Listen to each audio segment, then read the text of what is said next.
Assalamualaikum warahmatullahi wabarakatuh. Kali ini Hasik TV akan membahas 3 tempat paling misterius di dunia yang keberadaannya belum diketahui sama sekali secara pasti. Akan tetapi, keberadaannya wajib kita imani. Ada beberapa tempat di dunia ini yang kita yakini keberadaannya, namun belum diketahui di mana tempat tersebut berada. Tempat-tempat ini juga banyak disebutkan di dalam Al-Quran maupun hadis Rasulullah SAW. Apa-apa saja tempat tersebut? Berikut ulasannya. Yang pertama, tembok Ya'juj dan Ma'juj. Sekitar 50 km di utara Beijing, ada sebuah desa di kaki bukit bernama Badaling. Dari tempat ini, para turis dari berbagai belahan dunia memasuki pintu gerbang menuju ke tembok besar Cina. Pemandangan dari atas tembok sangat indah. Tembok sepanjang 6.000 km itu konon bisa terlihat dari bulan. Banyak orang menyangka itulah tembok yang dibuat oleh Zulkarnain dalam surat Al-Kahfi. Dan yang disebut Ya'juj dan Ma'juj adalah bangsa Mongol dari utara yang merusak dan menghancurkan negeri-negeri yang mereka taklukkan. Syekh Hamdi bin Hamzah Abu Zaid, seorang penulis dan peneliti tentang tembok Zulkarnain, meyakini bahwa tembok yang dibangun oleh Zulkarnain adalah tembok Cina tersebut. Hal ini kemudian dituangkannya dalam sebuah buku yang telah diterjemahkan ke dalam bahasa Indonesia dengan judul Mengungkap Misteri Perjalanan Zulkarnain ke Cina. Buku ini diterbitkan pada Maret 2007 silam. Di dalam bukunya, Syekh Hamid sangat yakin dan tanpa ragu menyatakan bahwa tembok Cina adalah tembok yang dibangun oleh Zulkarnain. Ia kemudian menyebutkan secara detail penelitian dan bukti-buktinya. Namun, jika dilihat secara fisik, terdapat perbedaan yang sangat jelas antara tembok yang dibangun Zulkarnain dengan tembok Cina. Pertama, tembok Cina terbuat dari susunan batu bata, sedangkan Al-Quran menyebutkan tembok Zulkarnain terbuat dari tumpukan besi yang kemudian dicampur dengan tembaga. Kedua, tembok Cina dibangun secara bertahap selama ratusan tahun dari berbagai dinasti yang memerintah Cina, di antaranya dinasti Han dan Ming. Sementara itu, penjelasan Al-Quran, tembok itu dibangun oleh suku bangsa yang meminta pertolongan kepada Zulkarnain. Dan setelah selesai, Zulkarnain menyatakan bahwa tembok itu tidak akan bisa dilewati dan dilubangi oleh Ya'juj dan Ma'juj. Berbeda dengan penjelasan Syekh Hamid bin Hamzah Abu Zaid, Abdullah Yusuf Ali dalam tafsir The Holy Quran menuliskan bahwa di Uzbekistan, tepatnya di distrik Hisar, sekitar 240 km di sebelah tenggara Bukhara, ada celah sempit di antara gunung-gunung batu. Letaknya di jalur utama antara Turkistan ke India. Tempat itu kini bernama Buzgolkana dalam bahasa Turki. Tetapi dulu nama Arabnya adalah Bab al-Hadid. Orang Persia menyebutkan Dar-i Ahani.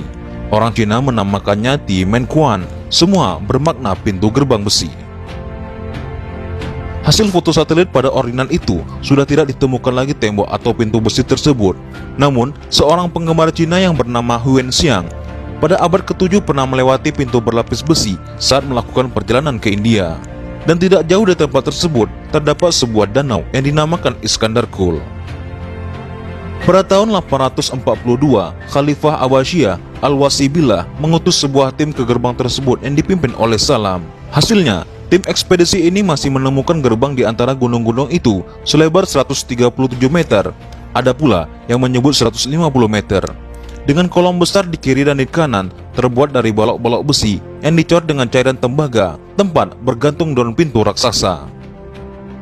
Dalam Al-Quran memang tidak dijelaskan secara detail tentang Zulkarnain berasal dan kemana saja pengembaraannya. Al-Quran hanya menyebutkan Zulkarnain melakukan pengembaraan menuju matahari terbenam dan matahari terbit. Lalu dalam perjalanan ke utara, Zulkarnain bertemu dengan 2 buah bukit yang di baliknya terdapat kaum yang bernama Ya'juj dan Ma'juj. Lalu, di manakah sebenarnya keberadaan tembok Ya'juj Ma'juj itu berada? Yang pasti, hanya Allah SWT yang maha mengetahui yang ada di langit dan di bumi, di mana keberadaan tempat tersebut. Yang kedua, tempat keberadaan telaga Ainul Hayat. Ainul Hayat menurut beberapa ahli tafsir merupakan air kehidupan yang bisa memperpanjang usia manusia. Yang meminum airnya seteguk saja, maka hidupnya akan abadi. Kehidupannya dijamin oleh Allah Subhanahu wa Ta'ala hingga hari kiamat, kecuali dia memohon kepadanya untuk dimatikan. Beberapa hikayat menyebutkan kalau Allah Subhanahu wa Ta'ala menciptakan dunia, dia menurunkan beberapa tetes air dari surga ke dunia. Salah satu tetesnya kemudian berubah menjadi Ainul Hayat atau si mata air keabadian. Beberapa riwayat juga menyebutkan bahwa Dajjal sebagai musuh nyata manusia pernah mandi dan minum air ini sehingga tetap hidup hingga saat ini. Tidak hanya Dajjal, seorang nabi bernama Khidir juga dipercaya masih hidup hingga saat ini dikarenakan meminum air ini. Di mana sebenarnya letak Ainul Hayat ini berada? Beberapa pendapat mengatakan bahwa letak Ainul Hayat yang dijaga oleh Nabi Khidir berada di Pulau Bermuda. Oleh karena itu, banyak kapal dan orang yang hilang ketika melewati daerah tersebut karena para setan berbondong-bondong mengelilingi tempat tersebut untuk merebut Ainul Hayat. Jika memang benar tempat tersebut memang benar adanya, sekali lagi hanya Allah yang maha mengetahui di mana sebenarnya tempat yang dipercaya dapat membuat manusia menjadi hidup abadi karena izinnya ini berada. Yang ketiga, pulau tempat Dajjal dikurung. Dajjal diyakini sebagai salah satu makhluk penanda akhir zaman. Sampai sekarang, keberadaan makhluk tersebut pun masih banyak dipertanyakan. Banyak yang menyebut Dajjal saat ini masih dikurung di sebuah pulau dan akan keluar begitu akhir zaman sudah dekat. Namun, di mana letak Dajjal dikurung tidak ada yang mengetahuinya, dikarenakan begitu minimnya informasi mengenai di mana Dajjal dikurung. Ada beberapa pendapat yang mengatakan jika Dajjal dikurung di sebuah pulau yang bernama Socotra yang terletak di Samudra Hindia. Kepulauan ini terletak 80 km sebelah timur dari tanduk Afrika dan 380 km sebelah selatan dari Jazirah Arab. Kepulauan ini sangat terisolasi sehingga sepertiga dari floranya tidak dapat ditemui di tempat lain selain di kepulauan ini. Namun, hal ini pun tidak memiliki dalil yang kuat sehingga banyak para ulama yang tidak setuju mengenai hal ini.